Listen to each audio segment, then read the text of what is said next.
The Acolyte is dead and Rolling Stone is angry, mad at YouTubers and their audiences, you and me. But folks, we're here to help Rolling Stone see the light.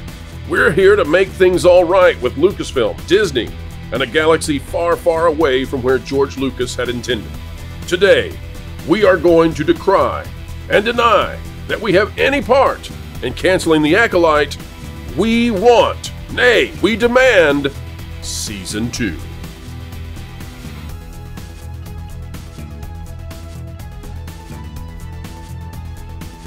Hello and howdy, folks. Welcome back to the Pro Channel. We certainly are happy to have each and every one of you out there with us today. What an honor and a privilege it is, just as it is a privilege every time we get to see the grand face of Culture Casino. Sir, how are you?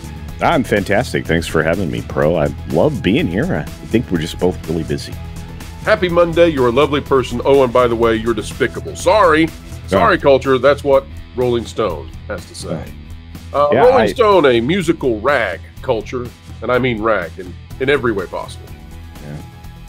Yeah, they used to actually be quite a wonderful place to get news, believe it or not. Some of the best investigative and deep dive reporters at one point in time. In fact, they made some great films that involved Rolling Stone, including Almost Famous. By the way, Culture, before we dive in, I just want to remind people of when we say that Rolling Stone is not a great place, we mean it. This is the Columbia Journalism Review. It's by Derek Kravitz from about a year ago. Failures like Rolling Stone's do not happen in every newsroom. It goes on to talk about all of the horrible ways in which Rolling Stone has failed over the last many, many years. So this is a magazine that is no longer seen by people who believe in truth or any interest of that.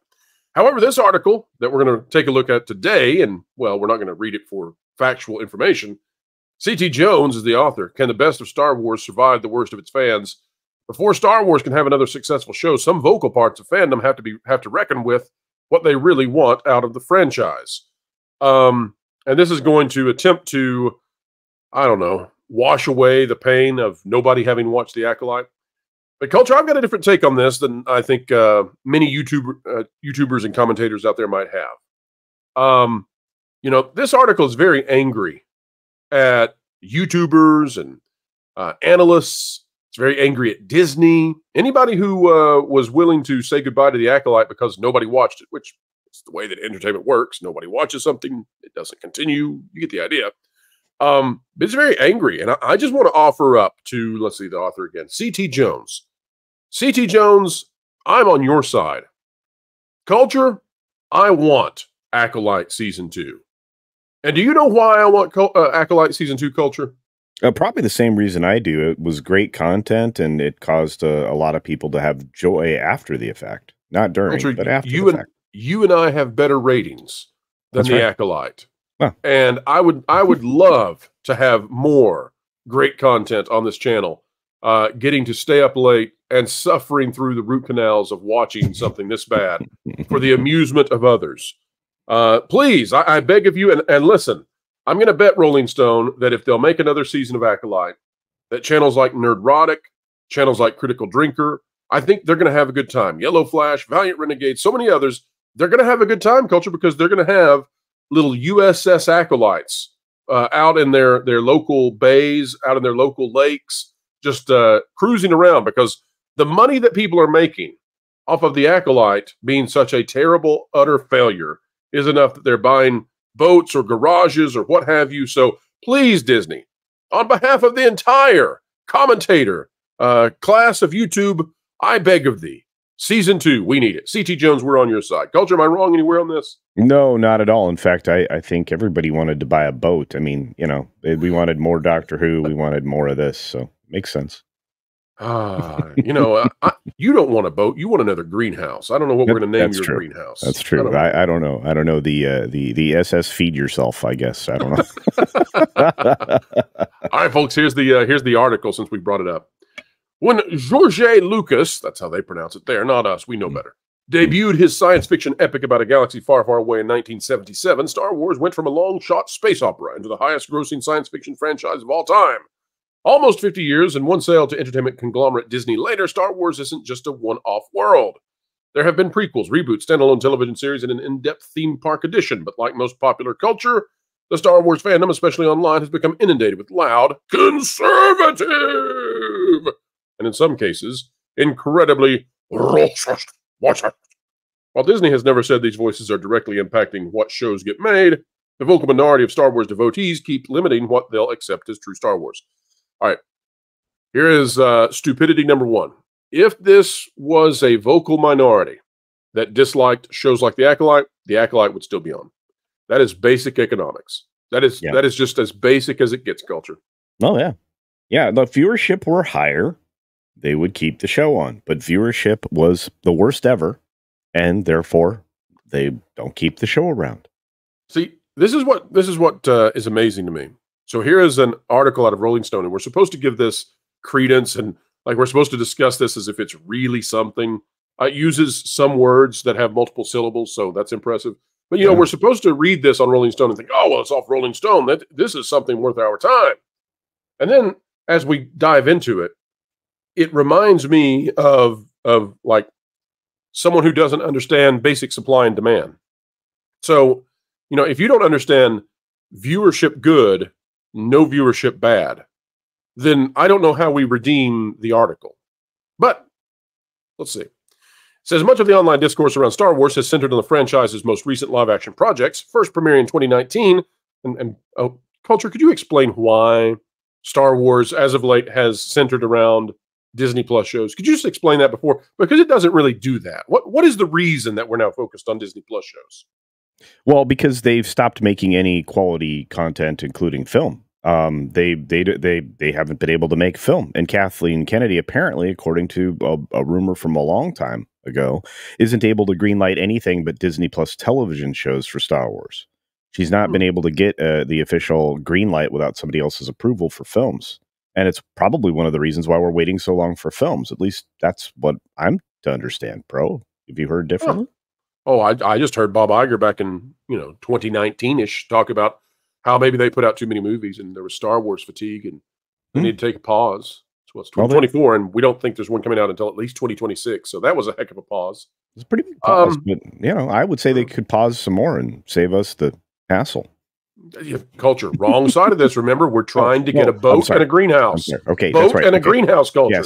Yes. Actually, then there was zero reason to not make more Star Wars films. They should make one every year. In fact, if I had one every 6 months, that might be better. Who is this author again? C.T. Jones. C.T. Jones. Listen, we are on board with C.T. Jones, folks. We are. Okay. Please listen, Disney. Please. Yeah. You just had to mention goes on to talk Greenhouse. about the show's canceled, blah, blah, blah. Doesn't like it. Here we have Sharia Chawla.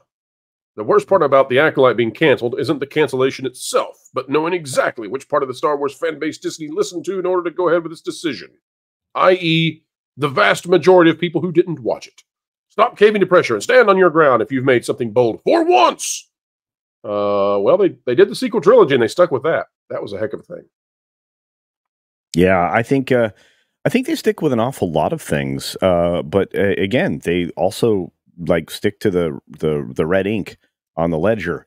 And I think they realized that $200 million for a television program that doesn't actually generate any revenue whatsoever may be an expense that they can't justify. Take, for example, the most recent series, The Acolyte, created by Leslie Headland, Bachelorette, Russian Doll, Harvey Weinstein, personal assistant. Oh, they left that out. Oh. They did. The series follows May and Osha Anasea, a pair of mysterious twins. Blah, blah, blah, blah, blah, blah, blah, blah. But well before the show premiered, vocal online fans mocked Stenberg's casting, calling the series evidence that Disney was capitulating to a woke crowd by having multiple people of color in the cast. I don't remember that ever having been anywhere. I mean, maybe you can find that in the recesses of the web with 2 follower accounts. Nobody with any kind of following ever mocked this show for Stenberg's casting over race. If I recollect correctly, I would say that people were more objecting to Leslie Headland and her direction of the. That's right. Stenberg is the racial shield. So yeah. you hire the former personal assistant to Harvey Weinstein, someone who likely knows where the bodies are buried, someone who was in the same vicinity as the man who committed tremendous evil against women. So that should cancel you out from having the opportunity to do something like this. One would surmise. given that she's never said, "Oh, wow, I really don't like Harvey Weinstein, and I really should not have worked for him." So how do you get around that? Well, you do this Amanda Stenberg thing where you say, "Oh, well, the criticisms aimed at the show have nothing to do with someone having been in close proximity to evil. It's because they don't like the skin color of one of the castings." Man, that's just as stupid as it gets. And of course, it goes on to complain about Elon Musk having celebrated this show being canceled. Disney has not yet released a statement on why the Acolyte was canceled, and representatives for Disney and Lucasfilm did not respond to Rolling Stone's request for comment. Reception of the series was mixed, though, with people praising performances from Jacinto Stenberg and Lee Jung-jae, but criticizing the story's overloaded plot and short episode count. I think that is an understating of the issues this show had. It was not mixed. It was thoroughly discredited as being terrible. Let's circle back, though, Culture, because I want to read one part that we purposefully left out until the end. It said, however, the low audience scores, and they're blaming on review bombing, of course. The Russian trolls are out there review bombing again, Culture. They always come in for the Star Wars shows. Nothing else. We do not care about your Arcane. We do not care about all of your good movies, but Star Wars Disney Plus shows. We review bomb those to heck. To heck, I say. However, the low audience scores, angry YouTube rants, and long Reddit threads can really boil down to one question: who determines what's real Star Wars? So I know the answer to this, Culture. Do you know the answer to who determines what's real Star Wars? The people who spend money on it. Yes. Okay. And when they spend money on it, what is it they expect to have in return, Culture? An escape and an entertaining experience. I feel like I'm on Jeopardy. Well, I mean, these are very simple questions, you know. What is an enjoyable experience? Supply goes up, demand goes up, price goes down. You know, you get all these different things. You know, with supply and demand. It's just that simple too. When it comes to viewership, viewership goes up, shows get renewed. Viewership goes down, nobody's having a good time. Nope. Canceled. Merchandise doesn't move, stripped off the store. It's just that, I mean, these things are so simple. But Rolling Stones is struggling with that. But again, Culture, you and I, we're on the side of Rolling Stone. We keep forgetting this, but we're on the side of yeah, this. Right. Yeah, look, I want to say thank you to Penske Media for acquiring 100% of Rolling Stone back in 2019 after only owning 49% of it when you bought into it in 2016 from Jen Warner, who started the magazine in the first place. And at that point, she's not had any problems either, Culture. They're all having a good time. I'm just saying, I mean, you know, that's when things fell off. And, you know, but Culture, writers like, we're on their side. Right. Writers like C.T. Jones, I was getting there. Writers like C.T. Jones, though, however, are going to bring this magazine back to the forefront with great analytical pieces like this one that misunderstand basic economics. No. Greenhouse. Greenhouse. Oh, yeah, that's right. With great analysis here that actually understands the fundamentals of the difference between money and fans. That's right, folks. We here are great supporters of the Acolyte. We believe that actresses should, every single time that they face criticism, they should release rap songs that directly attack fans. Yes, it beautiful. We believe you should always hire someone to run your show who has been very closely in vicinity of absolute evil. That's a really good idea. Tied to evil. Yeah, absolutely. These are all great ideas. Oh, and if you're going to introduce a new merchandisable item to your Star Wars story, such as, let's say, a light whip, always make sure that it does not get used for any real reason that would inspire kids to want to go buy it at store. That is how you really sink it in and make this sucker a success. Let's keep up this and get a season 2. No, indeed. I have a feeling that I will be looking for one of those whips for killing bugs, you know, this Christmas. So, folks, you can find your Star Wars merchandise right next to Raid and Roundup. It's the place that kids want to go inside every big box retailer. True. Culture, I'm gonna continue on with this vein of thought, and I guess I'll be playing some Dustborn so we can make sure we get a sequel to that. Yes. You guys going to be covering Dustborn over on that gameplay? Is that on the list? Yeah, actually, I believe we already dropped one amazing video on it, and we have more to come because let me tell you, the game is truly it's not been represented well. It hasn't gotten the support it deserves. I mean, we really want to get the viewership and the playership of that game up over 100 people concurrently. We can do it, Culture. We can do it. We can. I think we can. Yeah. You're going to get another greenhouse out of that one. Oh, and Star Wars Outlaws, by the way. Don't forget. Mick Jagger. Mick Jagger. Female Mick Jagger is going to be great. Look, and I think a lot of the people that are hating on this game don't have a powerful enough computer. I think we talked about that over there on that game place as well, Pro. About and that's because of the patriarchy. They've been denied access to those powerful graphic processors that they need because of a disproportionately negative society that oppresses them and their digital abilities. Right. I think I might have to do a fundraiser for people who want to play Outlaws to get higher quality video cards. So, maybe I'll make that happen. What do you think, Pro? Is that a good idea? Well, I'm also in favor of stripping out any rules that would prevent a young person from playing Star Wars Outlaws based on age. Requiring them to present an ID is a impediment to them enjoying Star Wars Outlaws, and we should remove all rules and regulations that require showing an ID to purchase a video game. I'm behind that as well. Yeah, might get 2 greenhouses. Maybe 3.